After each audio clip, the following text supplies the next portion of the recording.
Hello students, welcome to my channel Lightup Knowledge and welcome to today's video. In today's video, we will be covering antithesis, which is a rhetorical device or a figure of speech. Before moving on further, I would like to say that this topic is very important for the perspective of your UGC NET English and your GATE English Literature or other entrance exam where you require English literature as a topic. So we'll be learning the topic thoroughly from its basic to advanced. Now without any further ado, let's get started. Us now understand what does antithesis mean. Fundamentally contrasting ideas sharpened by the use of opposite or noticeably different meanings.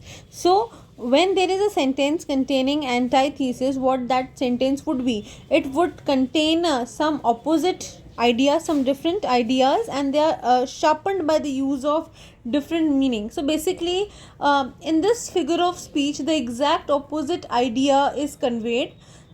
In this figure, we can say that the contrasting things are balanced against each other, and in more simple word I can say is contrary ideas or thoughts are expressed in a balanced sentence, in a same sentence. If you look at some examples here, united we stand, divided we fall. United, divided, two opposite words creating a balance in a sentence. Give me liberty or give me death. Liberty, death.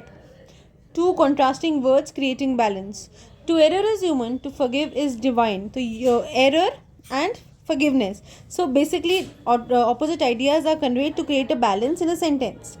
The next point is a contrast or opposition in the meanings of contiguous phrases or clauses that manifest parallelism. So what is parallelism? It is basically a similar word order or a structure in a syntactic order creating a harmony in a sentence. Means that it is a contrast or opposite in meaning, and it is emphasized by a parallel grammatical structure. Okay, we use opposite words creating a contrastive effect in a sentence. So that's all about the meaning of antithesis. Now let's understand antithesis from the celebrated examples from the field of English literature. First example comes from the father of English essay, none other than Mr. Francis Bacon, and his the most admirable work is Of Studies, from which we get today's example relating to antithesis.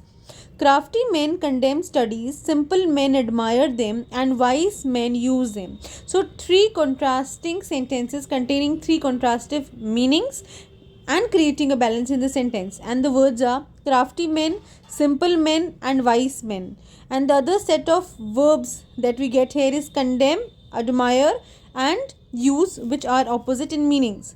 Example 2 comes from Dryden's Absalom and Architophel, and this is strongly antithetical, and I believe that and it is believed that it is the best political satire of the times of English literature. And the example goes like this: raised in extreme and in extremes decreased, with oaths affirmed, with dying woes denied, not weighed or winnowed by multitude, but swallowed in the mass, unchewed and crude.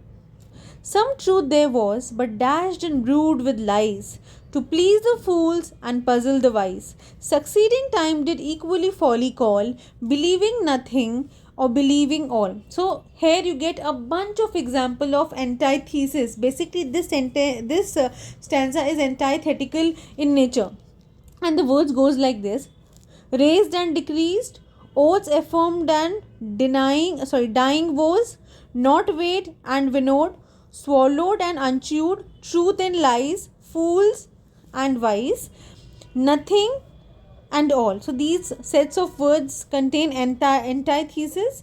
So therefore that was all for today's video. I hope you enjoyed watching the video and you understood it. Please feel free to comment down your doubts or any suggestion that you have in the comment box.